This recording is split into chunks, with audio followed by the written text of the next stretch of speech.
On January 2nd, 2021, our most beloved Supreme Master Ching Hai took precious time from her intensive meditation retreat for our world to kindly read a story to Supreme Master Television team members that she caringly translated from a treasury of Jewish folklore compiled by Nguyen Ước.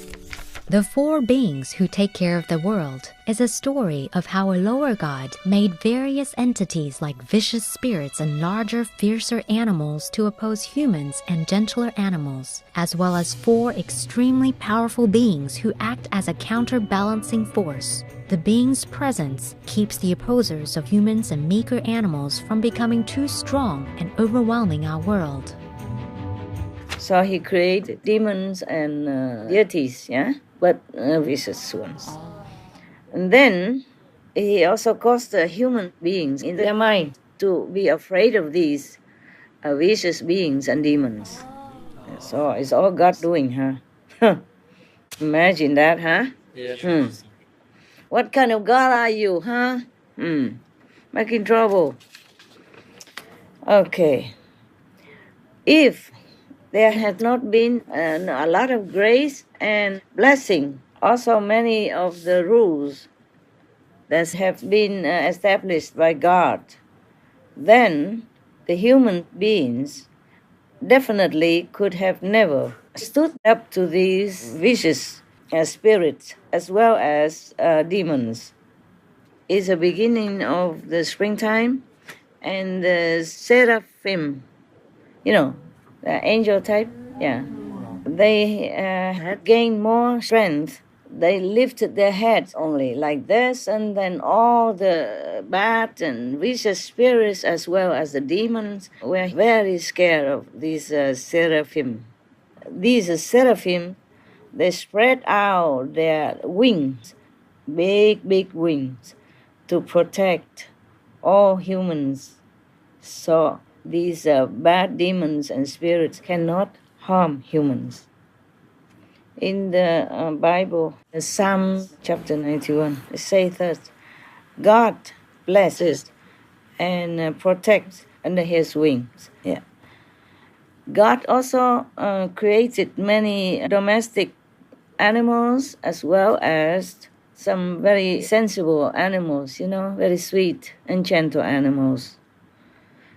And in order to make an opposite of these gentle and kind and good animals, God also created lions, tiger, and big bear. Yeah, some of these are vicious animals as well, opposite to those gentle or domesticated animals. Master explained how this system of antagonistic forces on Earth has caused tremendous suffering and chaos for all inhabitants. Imagine God has arranged everything perfectly, huh? Yeah. And here we are, trying so hard to make it become a paradise. And he is the one who made trouble. Now you know, yeah? Now you know why it's so difficult for me. And it takes a long time, huh?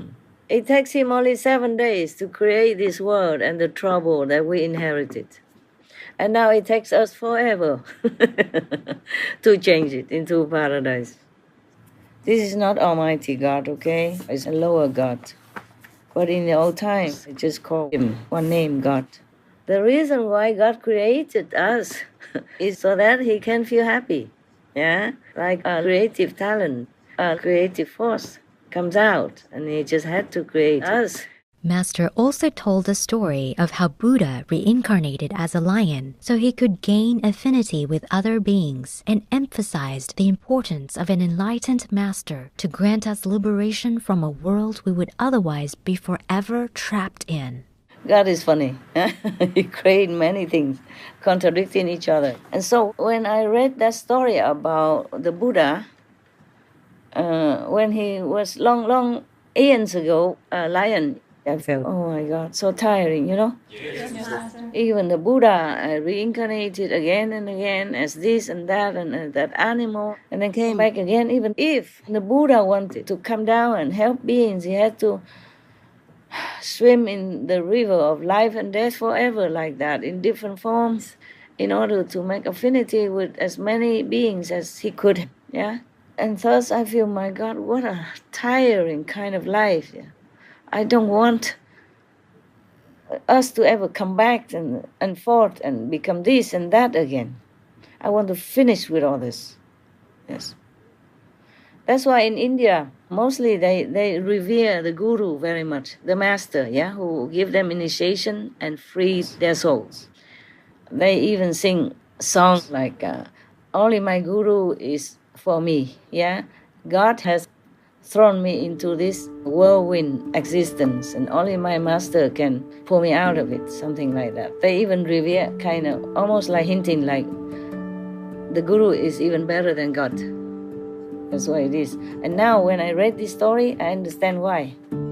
We are sincerely grateful to the most benevolent Supreme Master Ching Hai for sharing another story from a treasury of Jewish folklore and using it to explain why our world can be so turbulent and violent at times, as well as why life was created in the first place.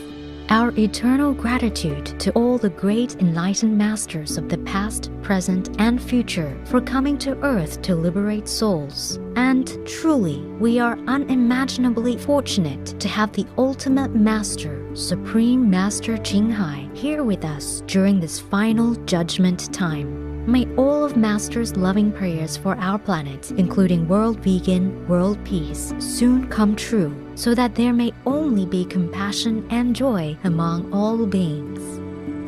For the full broadcast of this conference with Supreme Master Ching Hai, please tune in to Between Master and Disciples at a later date.